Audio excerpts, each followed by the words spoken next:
the man running it? This is a private wedding. Why are police on our lawn? Because he refused the rules.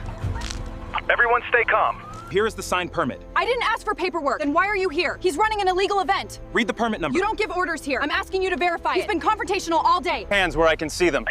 The permit is in your hand. The lot number matches the marker. Hands where I can see them. The permit is in your hand. He is not The lot resisting. number matches the marker. Don't let him argue. Call dispatch. Step back. I can verify it now. You follow my orders. Hands together. They are. You're hurting him. He blocked the officer. He did no such thing. The permit is valid. Stop interfering. Verify before transport. You're done talking. He never belonged at this event. I am the groom. Keep walking. His identification has a city seal. Anyone can print a card. Read the second line. Move. Make the call. I need to verify this. Where are you taking him? Central intake. The dance. She ignored the permit. This is what happens when rules are ignored. Stay with your father. I'm all right. The city seal is real. Close the screen. Read the title. Office of the Chief. That cannot be right. Do not transmit. Make the call. Dispatch. Confirm command status. Officer, stop. The music stopped when 2 patrol cars crossed the lawn, and a neighbor pointed at the black groom. "He's running an illegal event," she snapped. Why did the officer ignore the signed permit in his hand? Why did she tighten the cuffs after he calmly asked her to call headquarters? Wedding guests fell silent. The bride's father froze beside the cake, and a rookie stared at the name on the groom's identification. The groom said only, "Make the call." No one understood why those words would expose a buried complaint and shake the department before sunrise. Stay to the end, because the man they humiliated was the one person every officer in that city answered to. "Bag the phone," Officer Crow said. The plastic evidence pouch crackled in the cool October air as she slid Marcus's phone inside and pressed the adhesive strip shut. Blue light washed over the white tablecloths, then red, then blue again. Somewhere behind him, a champagne flute tipped onto its side and rolled in a slow circle before stopping against a folded napkin. Marcus flexed his fingers once. The edge of his silver cufflink had turned beneath the steel and was biting into his wrist. "Officer," Simone said from 3 yards away, "that is my husband. This is our home." Crow did not turn. "Ma'am, step back." "He showed you the permit." "I said step back." Walter reached for the back of a chair, but his hand missed the first time. The band had gone silent. Only the patrol car engine hummed beside the dance floor. Young Officer Eli Navarro crouched near the grass where Marcus's wallet had fallen open. He picked up the identification card and rubbed a thumb across the raised city seal. "Sergeant," he called softly, "this doesn't look ceremonial." Crow held out her hand. "Give it here." Navarro hesitated. The radio on Crow's shoulder burst with static. "Unit 12, clear the subject from the property," Lieutenant Owen Hensley said. "Do not let the crowd interfere." Crow took the card, glanced at the photograph, and pushed it back toward Navarro. "Costume piece. We'll sort it downtown." Marcus lifted his head. Read the second line. Crow tightened her grip on his elbow. "You've had enough chances to cooperate." "I am cooperating." "Then walk." The guests parted without being asked. A woman near the cake lowered her phone, then raised it again when Jonah Ellis, the videographer, whispered, "Keep recording." His camera's red tally light stayed on. No one cheered. No one argued. The silence followed Marcus across the lawn more heavily than the officers did. Simone stepped into his path. Her veil had slipped from one comb and hung against her shoulder. "Where are you taking him?" "Central intake," Crow replied. "For what?" "Obstruction and disorderly conduct." Marcus looked at Simone, not at the officer. "Stay with your father." Walter's lips moved before sound came. "The dance!"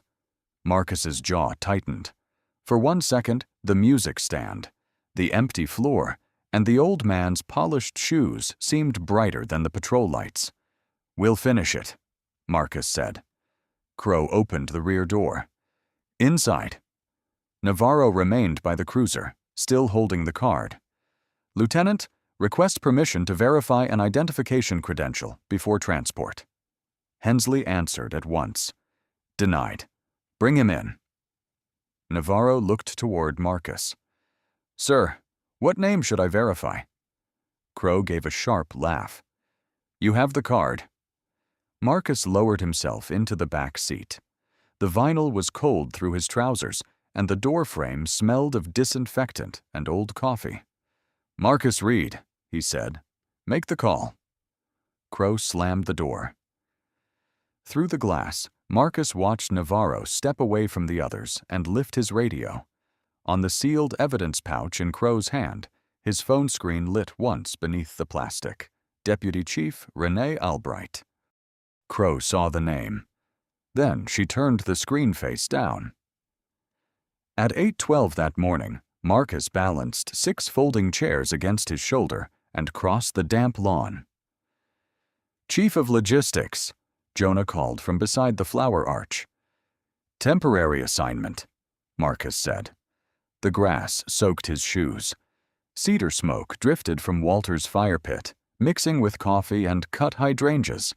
Beyond the dock, the water held October light. Marcus set the chairs in 2 rows, then nudged one leg deeper into the soil. You're measuring them again, Simone said from the back steps. She wore a robe over her dress, one earring in, the other between her teeth. Several curls had escaped around her face. One row was crooked. No one is marrying the chairs. They deserve a fair start. She laughed, then lowered her voice. Dad's awake. Inside, Walter stood in the dining room with both hands on a chair. His suit jacket hung over the banister. A small speaker played 3 piano notes, stopped, then started again. 1, 2, turn, Walter murmured.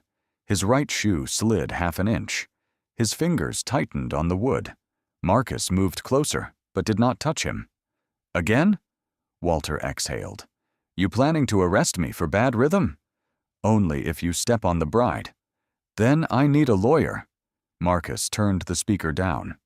You want the cane? No. A break? No. Walter looked toward the hallway. She waited long enough. The first wedding date had been circled on the kitchen calendar 2 years earlier.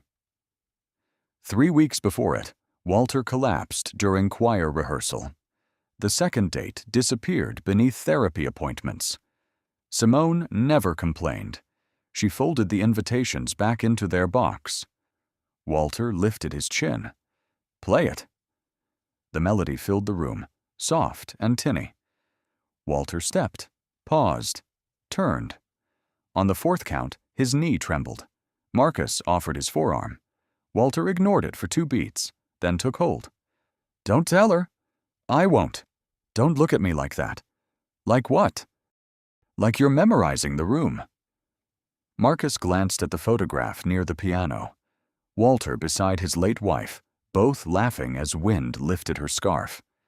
I memorize exits, Marcus said. Walter's mouth tilted. Not today. By noon, linen fluttered over the tables and glassware chimed. A caterer carried trays through the side gate, while Marcus knelt beside the old stone marker, clearing leaves from its numbers. Jonah approached with a cable coil. You know you hired people for this. I know. Nervous? Marcus looked toward the upstairs window. Simone's silhouette passed behind the curtain. Prepared? Same thing in a better suit. From the porch, Walter tapped his cane. Marcus, come here. He held out a velvet box. Inside lay silver cufflinks, scratched at the edges. They were your mother's gift, Walter said. She told me to give them to you when you stopped postponing your life. Marcus ran his thumb over one engraved initial. I wasn't postponing. Walter raised an eyebrow. Marcus closed the box. Thank you. Wear them, and when the song starts, don't let me quit halfway. I won't. A breeze moved through the hedge between the house and the neighboring property. One branch shivered, though the rest stood still. Marcus looked up. Across the hedge, a curtain slipped closed. At 2:07 p.m., Vivian Shaw stood behind her dining room curtain and photographed the third delivery van. She wore a cream blouse, pearl studs, and reading glasses. Beside her lay the Hawthorne Ridge HOA binder, 3 colored tabs protruding from its edge. The Reed Carter property was absent from the association map, but Vivian had drawn a blue line around it in pen. A white catering tent rose beyond the hedge.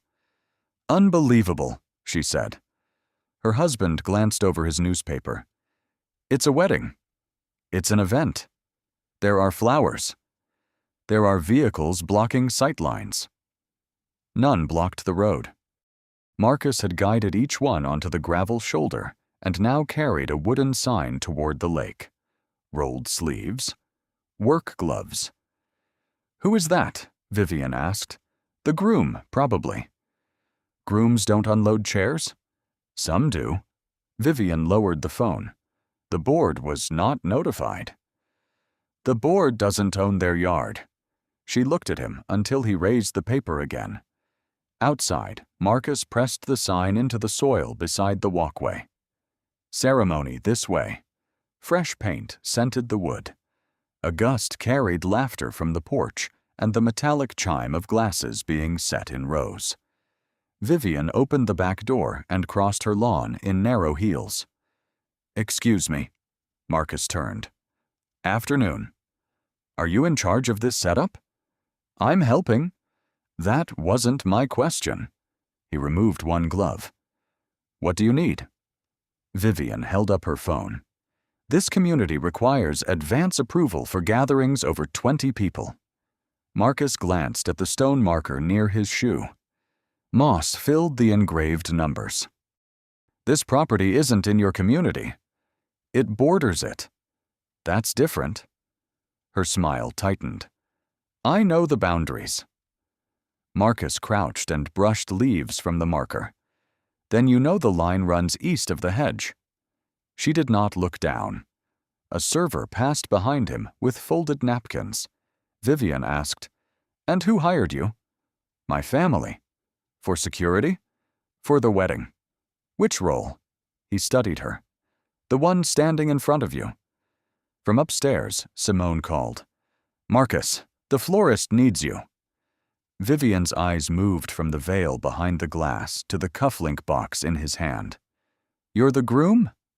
"Yes." The answer came without apology. A dry leaf scraped across the stone path. Vivian recovered first. "Then you should understand that rules protect property values." Marcus pulled his glove back on. "So do accurate maps." He walked toward the porch. Vivian remained beside the marker. Her heel had sunk into the soft ground, leaving a dark crescent in the grass. She bent, not to read the number, but to photograph it. Back inside, she opened the HOA group chat. "Unapproved commercial event at South Lake border," she typed. "Possible access violations. Documenting now." The treasurer replied, "That parcel is outside our charter." Vivian deleted the message from her screen, though not from the thread. At 3:18, guests arrived in dark suits and autumn dresses. Marcus greeted each by name. He helped Walter down one step, waited until the older man found his balance, then carried the cane without being asked. Vivian raised her phone again. This time she opened the non-emergency police line. "Police non-emergency. What is the address?" 14 Lake Briar Road, Vivian said. "There's an unauthorized commercial event." "Is anyone in danger?" "Not yet. Cars are arriving, strangers are everywhere, and the access road may be blocked."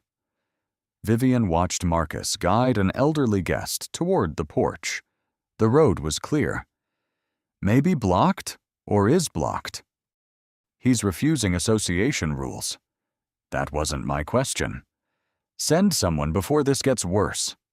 At 3:26, she crossed through the hedge with the HOA binder against her ribs.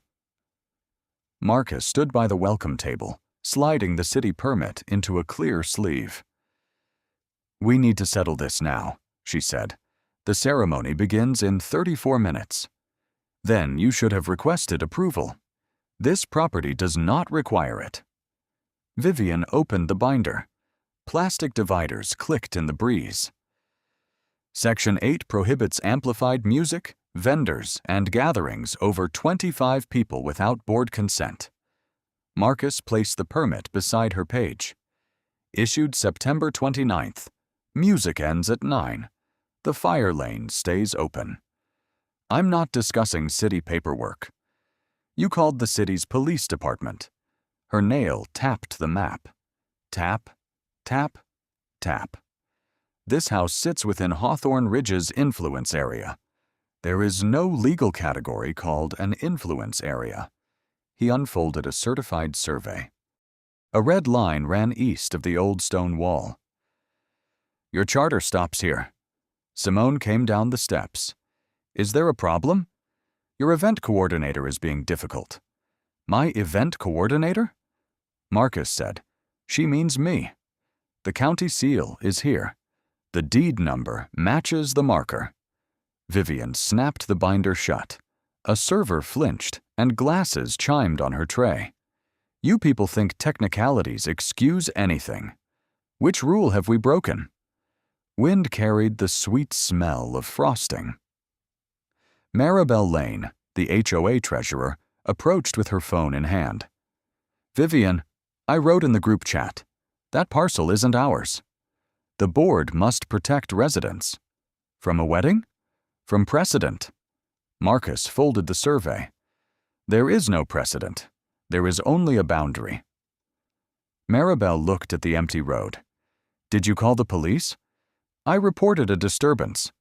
The music hasn't started. It will. Vivian stepped away and dialed the emergency line. Yes, she said. The situation is escalating. The man in charge is confrontational. He refuses to identify himself. Vehicles are blocking access, and a crowd is gathering. Simone moved toward her.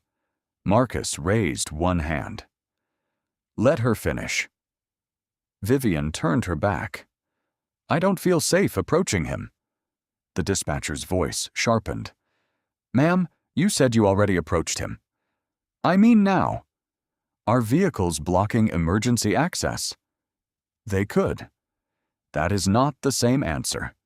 Vivian lowered her voice. Are you refusing to send officers? I'm documenting your statements accurately.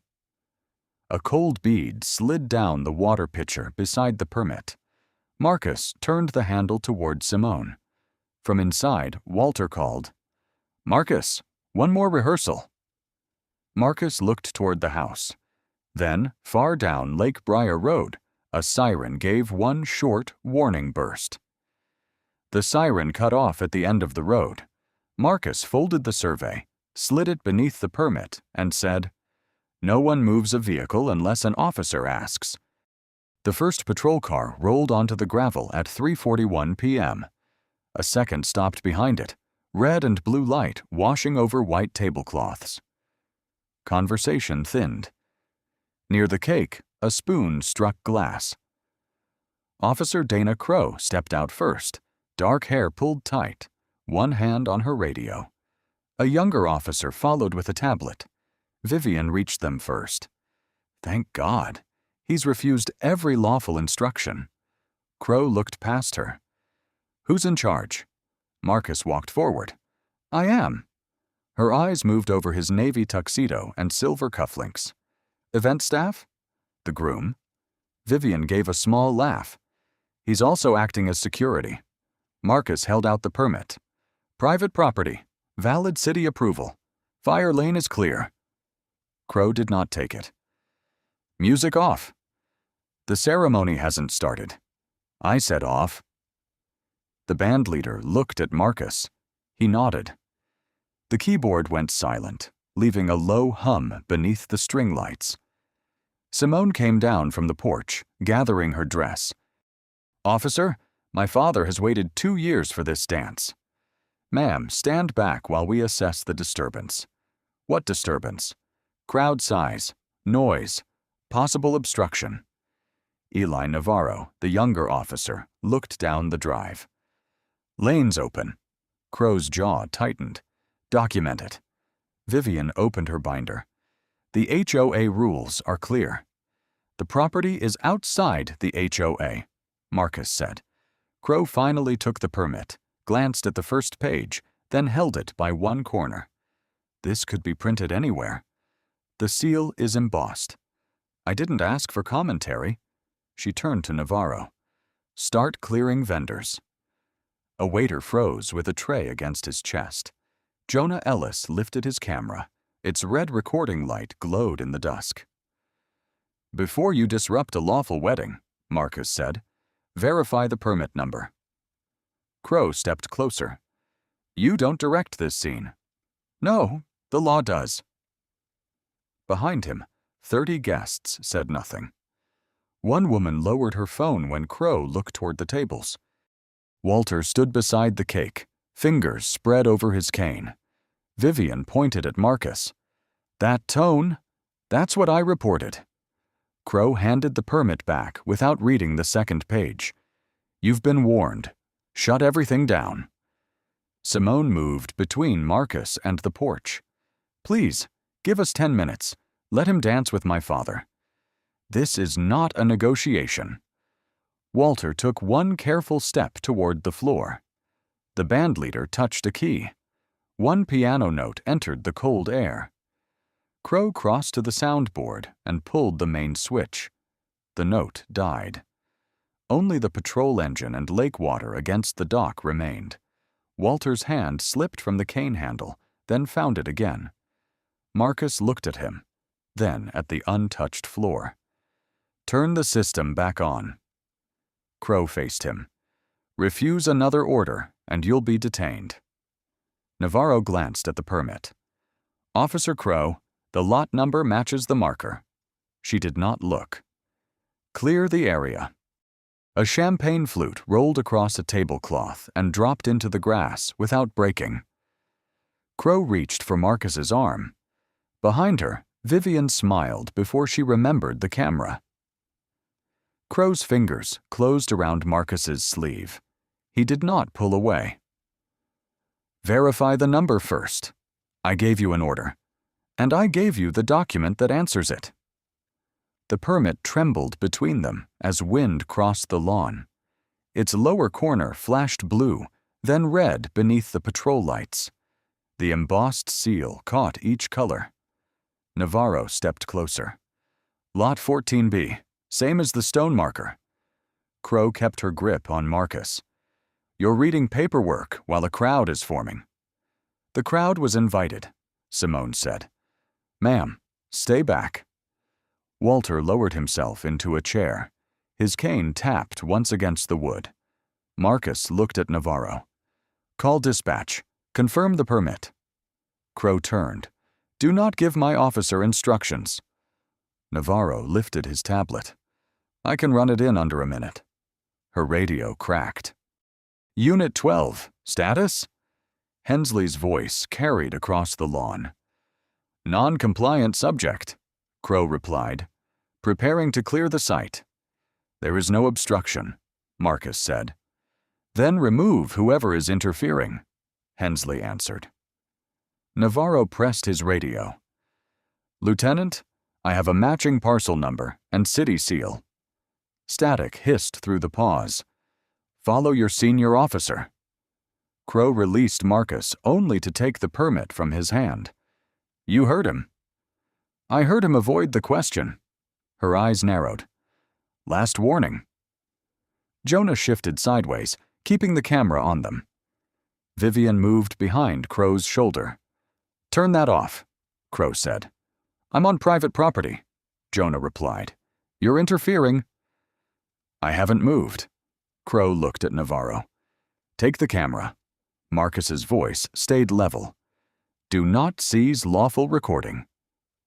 Crow stepped closer. Peppermint on her breath mixed with engine exhaust. You are making this harder than it needs to be. No, I'm making it visible. Several guests raised their phones again. A server placed his tray down because the glasses were chiming against one another. Navarro opened the permit. Page 2 lists the event window and fire lane clearance. It matches. Enough. Crow folded the paper sharply across the city seal. Simone inhaled. Don't damage that. It's evidence now. Evidence of what? Unauthorized assembly, failure to comply, possible disorderly conduct. Marcus looked at the crease through the seal. You still haven't named a violated law. Crow pressed her shoulder microphone. Request transport. Walter pushed himself upright. Officer, please. Sir, sit down. He has done everything you asked. He has challenged every instruction. Walter gripped the cane. That is not the same thing. No one moved. Crow faced Marcus. Hands where I can see them. His silver cufflinks flashed as he raised both hands. Navarro stepped between them. We should verify before detention. Crow's voice dropped. Move. He stayed there.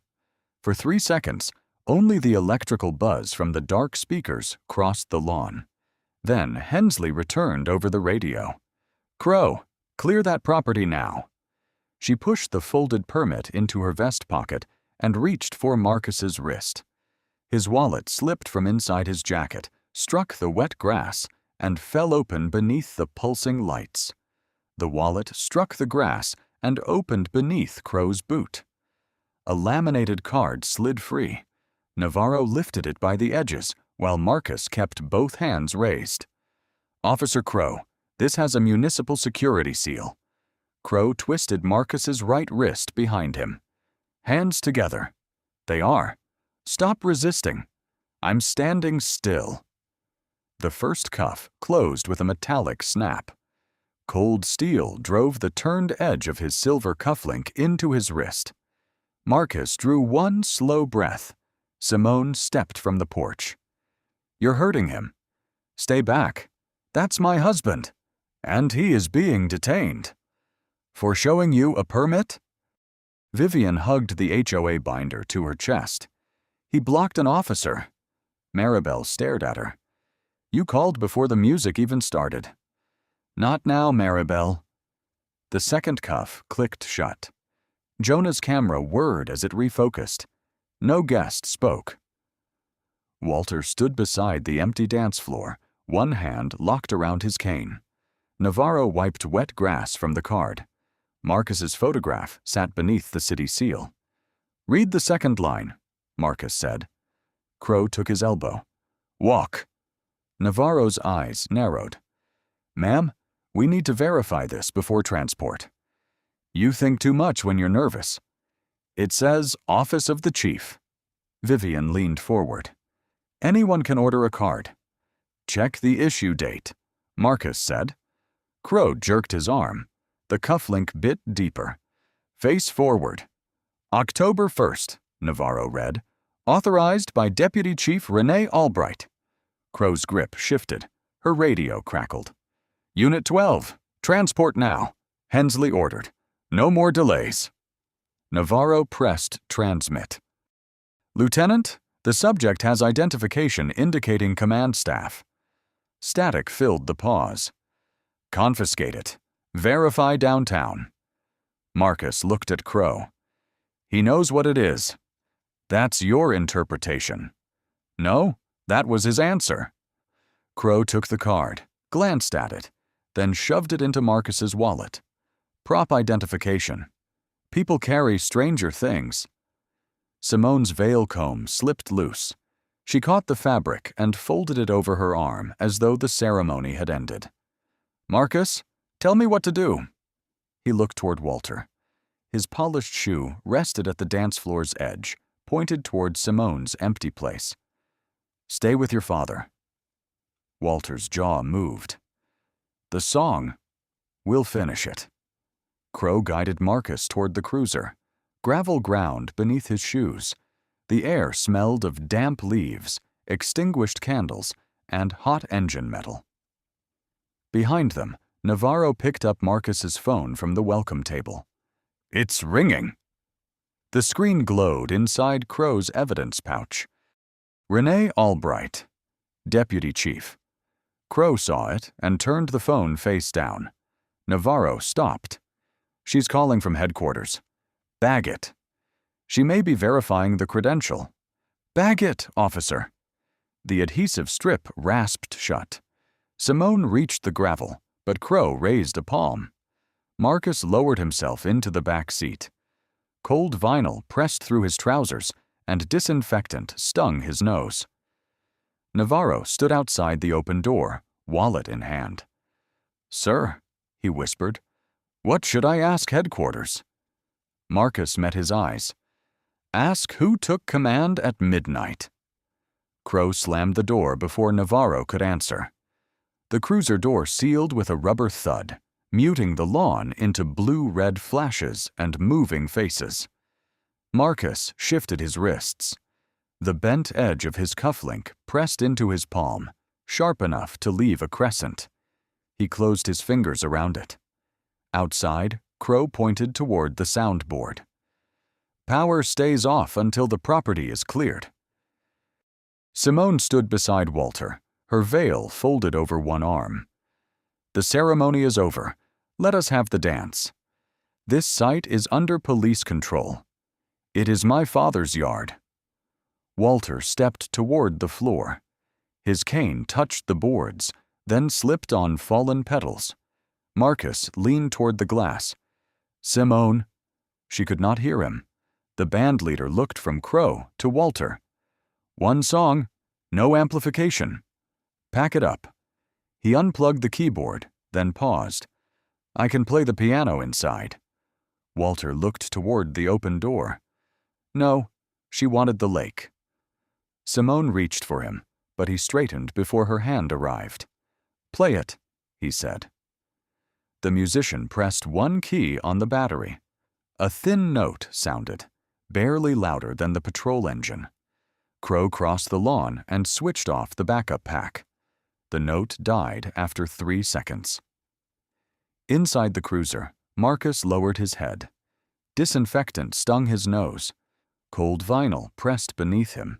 Sweat gathered under his collar. Through the window, he watched Simone remove the last comb from her hair and place the veil across Walter's chair. Walter stared at the empty floor as if someone had erased a doorway. Navarro opened the front passenger door and sat down.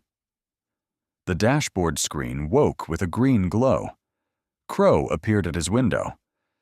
What are you doing? Running the credential. I gave you an order. You said verify downtown. We are not downtown. The terminal is connected. Her hand tightened on the frame. Log out. Navarro entered Marcus's name. The loading icon turned once, twice. Hensley's voice broke through the radio. Unit 12, why haven't you moved? Crow grabbed the microphone. Crowd management. Transport the subject. Navarro kept typing. Date of birth? Marcus answered through the partition. Crow looked back. Quiet.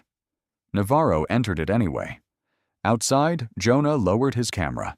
A guest handed him a fresh battery. Maribel stood near Vivian, phone pressed to her chest. You knew the parcel wasn't ours, Maribel said. Vivian's mouth barely moved. This is bigger than property lines now. No, you pushed it beyond them. Walter raised his cane and tapped the floor once. The sound reached the cruiser. Marcus opened his hand. The cufflink had bent across his mother's engraved initial. He tried to straighten it with his thumb. The metal did not move. The terminal chimed. Navarro froze. Beneath Marcus's photograph, a green line appeared. Verified. Chief of Police, Active 12. I.M. Crow leaned through the window, her face emptied. A second notice opened beneath it. Command transition acknowledged by Lieutenant Owen Hensley, 3 days prior. Then another file populated the sidebar. Complaint review. Officer D. Crow. Status: closed by Hensley. Marcus raised his eyes. Make the call. Navarro reached for the microphone. Crow's hand shot through the window and closed over his wrist. Crow's fingers locked around Navarro's wrist. Release the microphone. The system verified him. Marcus watched through the partition. Complete the call. Crow faced the back seat. You do not give orders from custody. No, Marcus said. The terminal does. Outside, Walter's cane tapped the empty dance floor once. Navarro pulled free. Lieutenant, confirm command transition for Marcus Reed. Static answered. Hensley's voice came lower than before. Return to Channel 2. Open channel is required for verification. I said Channel 2. Navarro looked at the green line.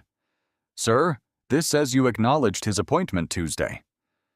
Crow reached for the terminal. Navarro lowered the screen, shielding it with his arm. Step out, she said. Are you ordering me not to verify a detainee's identity? She did not answer.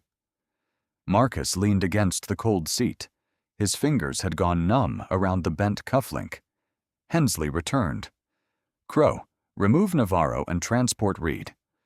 On what charge? Navarro asked. Failure to obey. Which lawful order?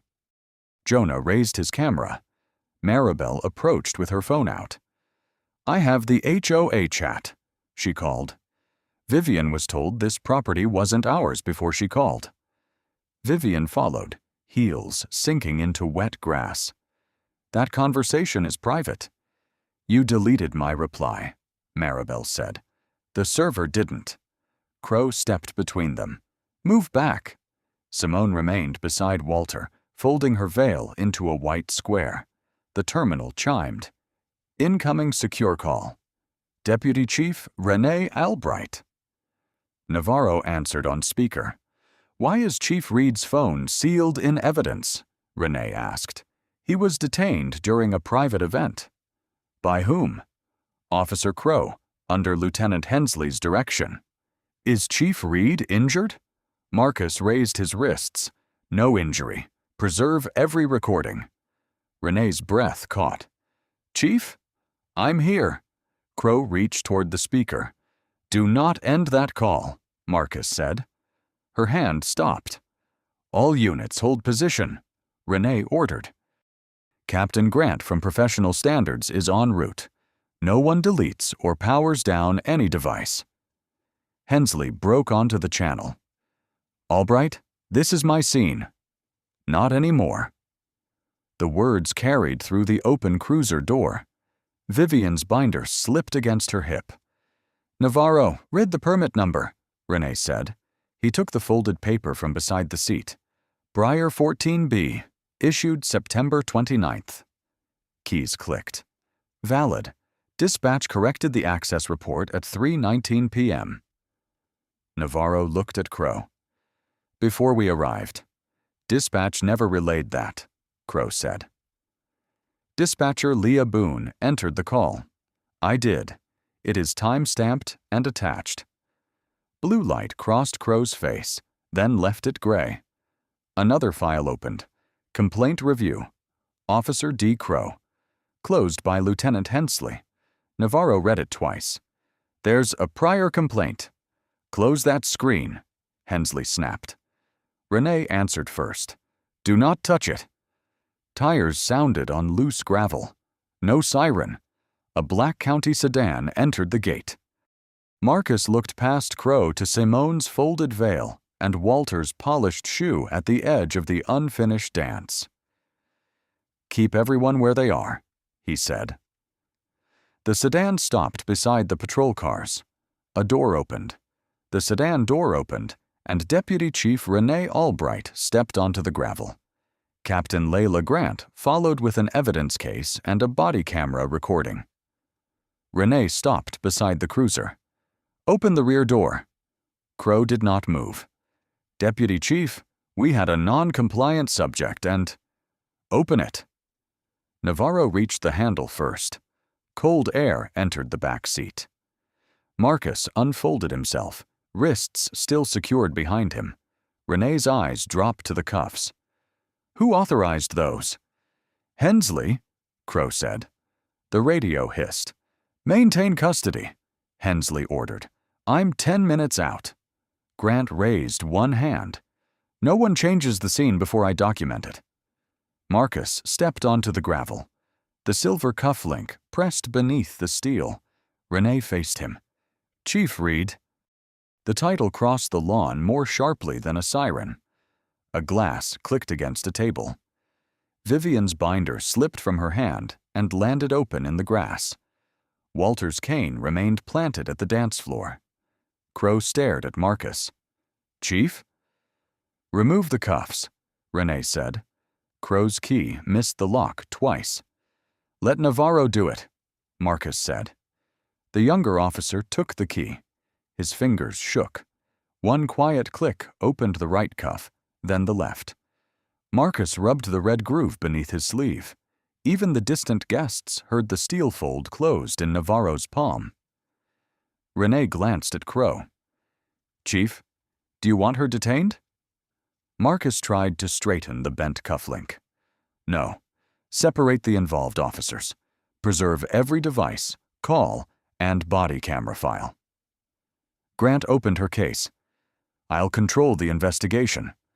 You'll have full access, Marcus said. I am recusing myself. Crow swallowed. Sir, I didn't know who you were. You knew what the documents said. Vivian stepped forward. This was a misunderstanding. I was protecting the neighborhood. Maribel picked up the binder. You were told the property was outside it. Vivian reached for the book. Maribel held it away. Grant turned to Vivian. Do not delete messages or leave before an officer takes your statement. You cannot keep me here.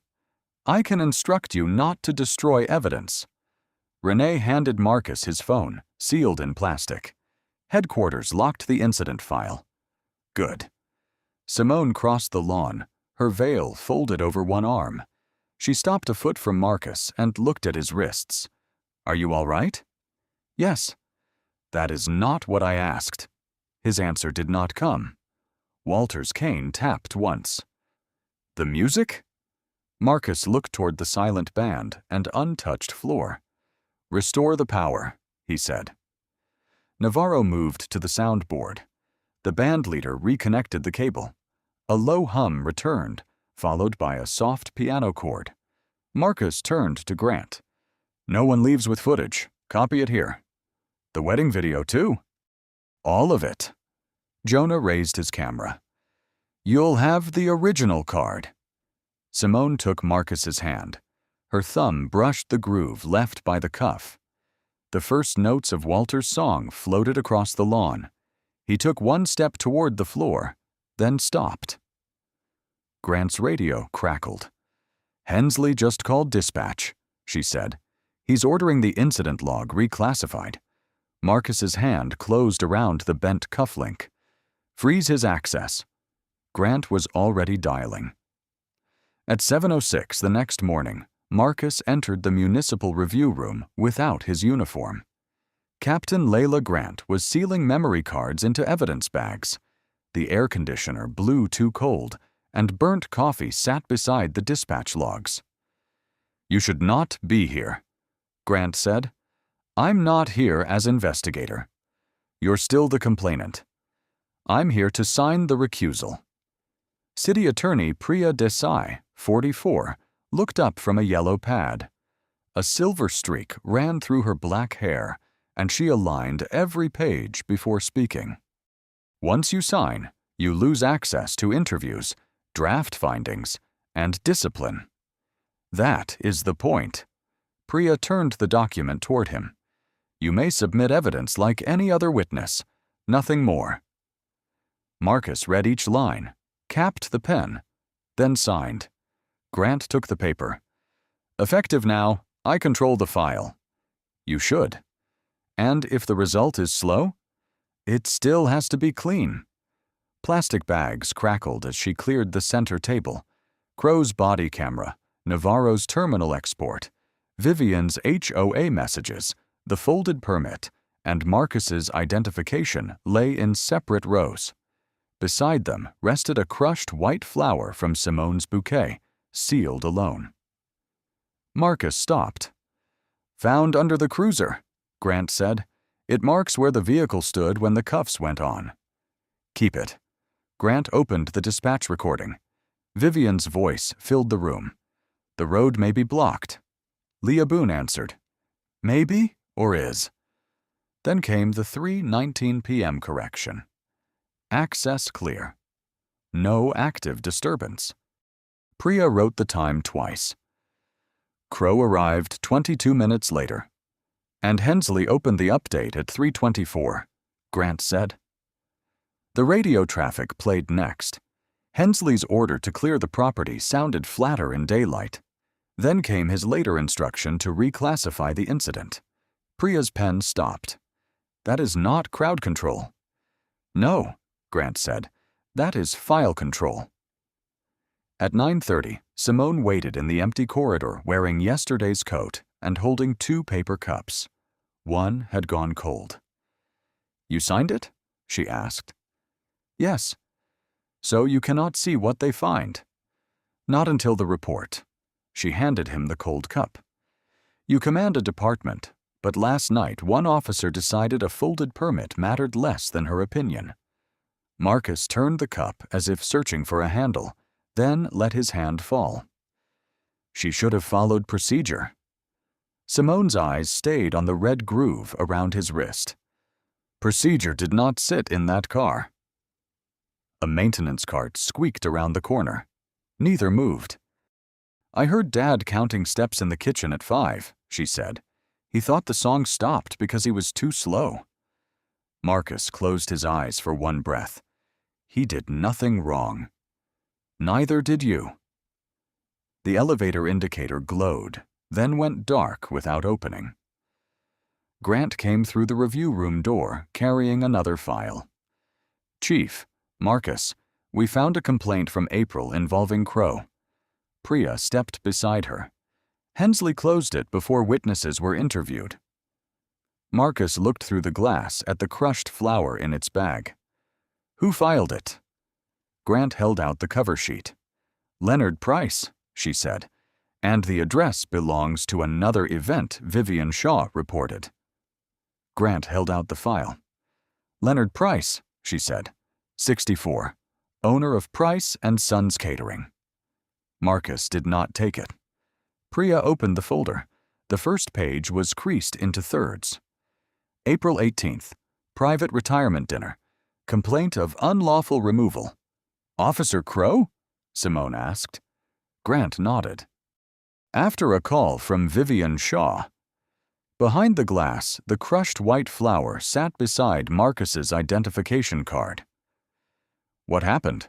Marcus asked. Price showed a vendor contract and the homeowner's authorization. Crow ordered him off the property. "Witnesses?" "2 employees. Neither interviewed." Priya's pen stopped. Hensley closed it. 6 days later. Insufficient evidence. Marcus looked at the dark elevator indicator. "Find Price. Let him choose whether to speak." By noon, Leonard sat in the municipal hearing room in a brown suit worn shiny at the elbows. He carried the original complaint in a faded blue folder, his thumb rubbing a flower stain on the cover. "I brought everything last spring," he said. "Video, contract, names." Grant placed a recorder between them. "Who received it?" "Lieutenant Hensley." "Did he contact your employees?" "No." "Did Crow explain why she removed you?" Leonard gave a dry laugh. "She said the neighbor knew the community better than I did." Across the room, Vivian shifted. Her bracelet clicked against the table. "You blocked the service lane," she said. "I have video showing it empty." Priya looked at her. "You made the same obstruction claim at both events." Vivian opened her mouth, then lowered her eyes. After recess, rain ticked against the high windows. Wet coats filled the room with the smell of wool. Navarro stood before the panel without his uniform cap. Grant asked, When did you first suspect the wedding detention was improper? When the permit number matched the stone marker. And what did you do? I told Officer Crow. Was that enough? His fingers caught on his top button. He tried twice before fastening it. No. What should you have done? Stopped the transport, called dispatch directly, refused the order. Hensley's attorney leaned forward. You were probationary. Were you afraid of retaliation? Navarro looked toward Marcus in the back row. Yes. Marcus gave no sign. Navarro swallowed. But Chief Reed was the one in cuffs, not me. The room went still. Walter was called last. His cane touched the floor before each slow step. Grant asked, "What did you observe?" They ignored papers they had already been asked to read. Did the interruption cause financial loss? Probably. And personal harm? Walter rested both hands on the cane. My daughter's song stopped after 3 notes. No one moved. You can admit the truth late, he continued. You can print it in a report, but late truth does not return the minutes you took. Hensley's paperclip slipped from his fingers and rang against the floor. Priya opened the April complaint beside the wedding file. Same officer, same caller, same claim about a blocked road. Grant drew one line beneath all 3 names. This was not one bad decision. Outside, thunder rolled as the panel ordered every complaint Hensley had closed in 5 years reopened. At 6:40 p.m., the disciplinary board returned to the chamber.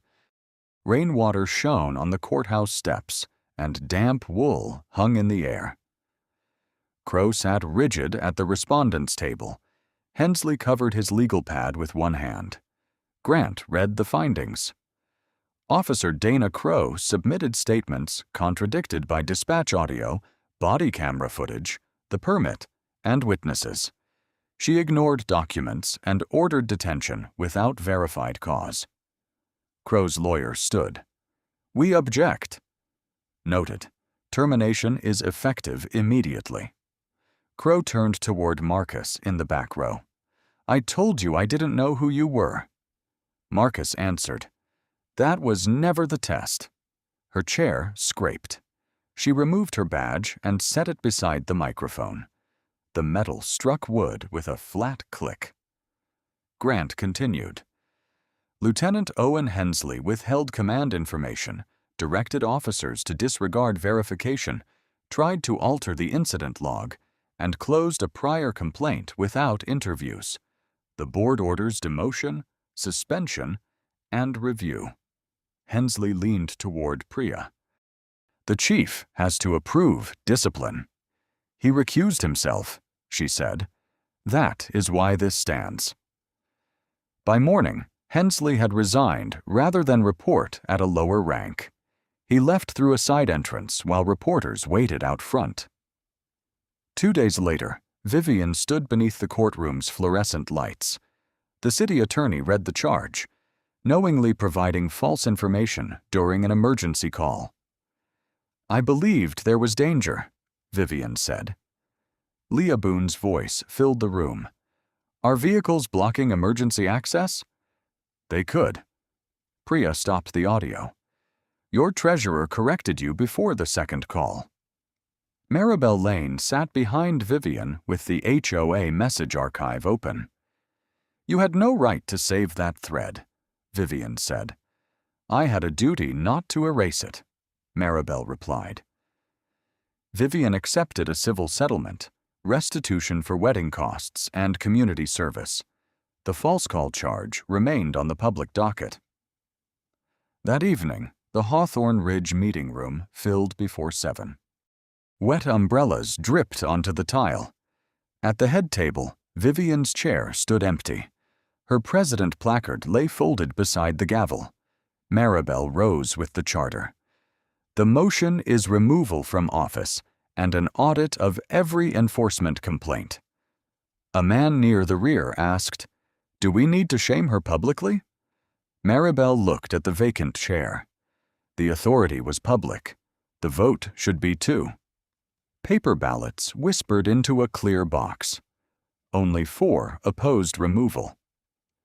Under the awning outside, a local producer approached Simone. "We'll sponsor a second ceremony," he said. "Same lawn, same song, cameras everywhere." "No, it could change the story. The story is already true. We could give your father the dance."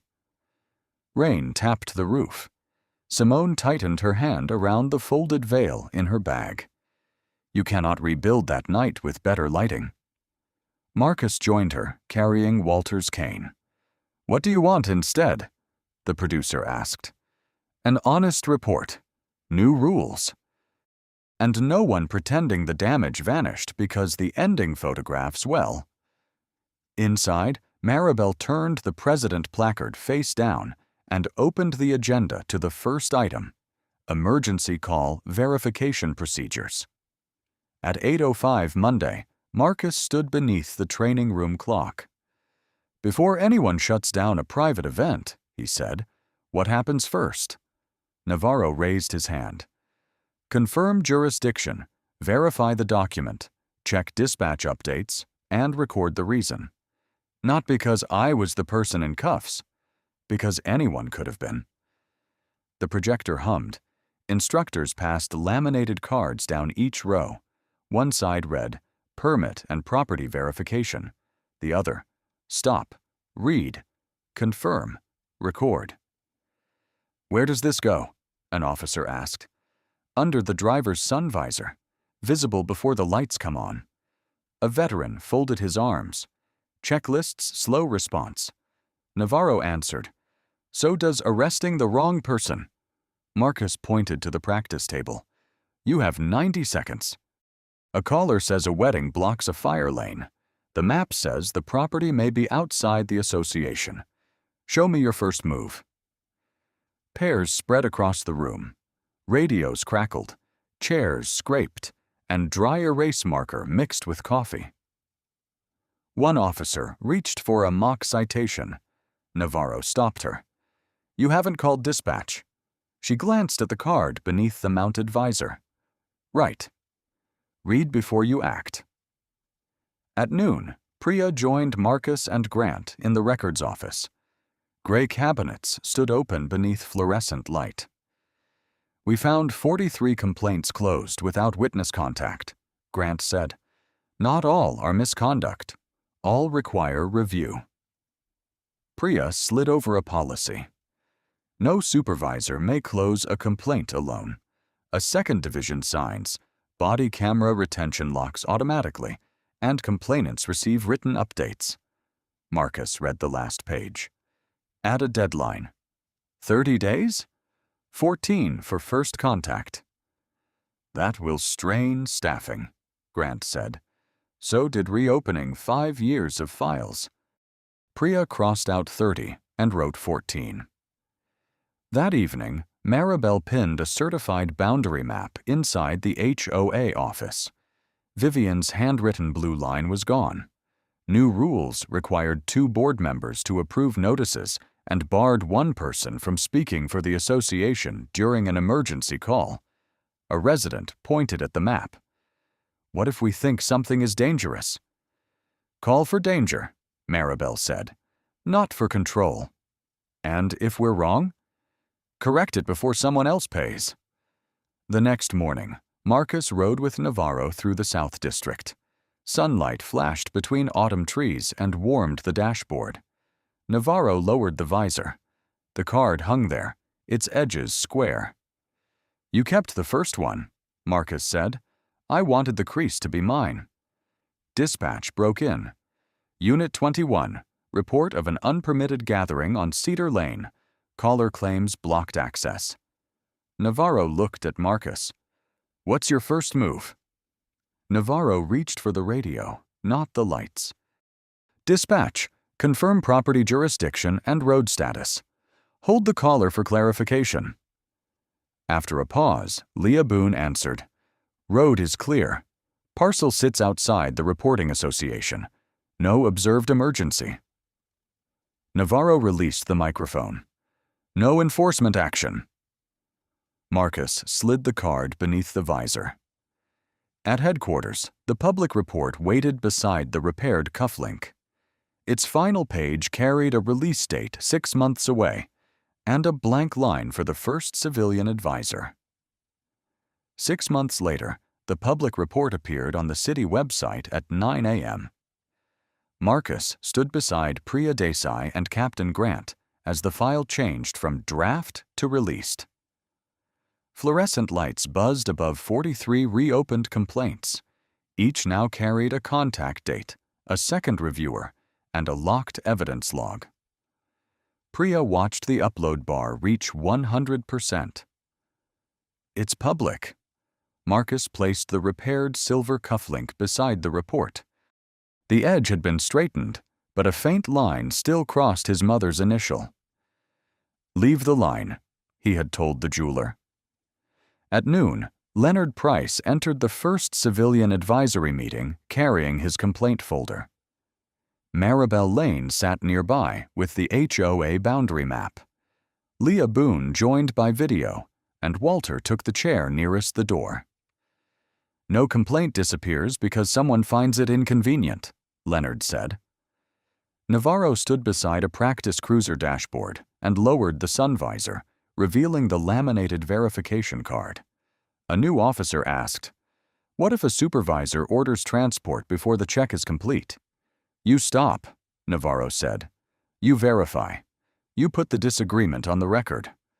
Walter tapped his cane once against the floor. The report recorded the outcomes without ceremony. Dana Crow's termination was upheld after appeal, and she had to complete state ethics training before seeking future public safety work. Owen Hensley's resignation remained final. His attempt to alter the incident log went to the licensing board. Vivian Shaw completed community service, paid the civil settlement, and could no longer hold office in Hawthorne Ridge. The association now required 2 signatures on enforcement notices and independent verification before emergency claims were made in its name. That evening, Simone read the report at the kitchen table and turned a coffee cup so its handle faced Marcus. "Does it feel finished?" Outside, Walter tested the speaker and counted steps beneath his breath. "No," Marcus said, "but it is recorded." A week later, an audit found 3 officers who had skipped the permit check. They repeated the training, and the next review showed full compliance. Grant sent Marcus the result without comment. He printed it and placed it beside the cufflink. At sunset, the family gathered in the garden without cameras or speeches. The old stone marker remained visible near the hedge. Maribel had cleaned the moss from its numbers and left it where it had always been. Walter wore polished shoes and held his cane. 3 notes, he told the musician. That's where they stopped us. The melody began. Simone stepped onto the grass and offered Marcus her hand. The repaired cufflink caught the warm light before he joined her. Walter counted. 1, 2, turn. No patrol lights crossed the tables. No radio interrupted the song.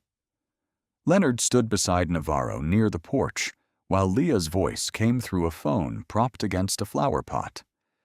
Jonah kept his camera lowered. When Walter's knee trembled, Marcus offered his forearm. Walter took it, completed the turn, and released him. Simone rested her head against Marcus's shoulder. "You remembered the exits," she whispered.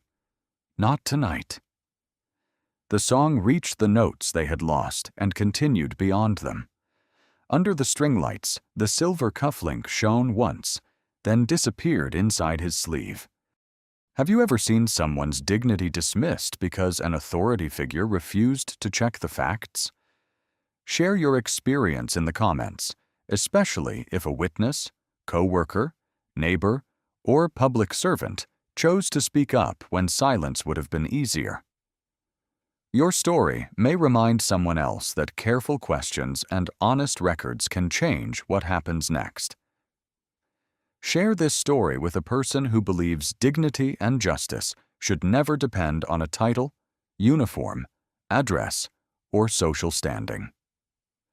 Subscribe for more stories about justice, quiet resilience, accountability, and the patient work of changing systems after the cameras are gone. Every thoughtful comment, share, and subscription helps these stories reach people who still believe that truth matters most when it protects the next person.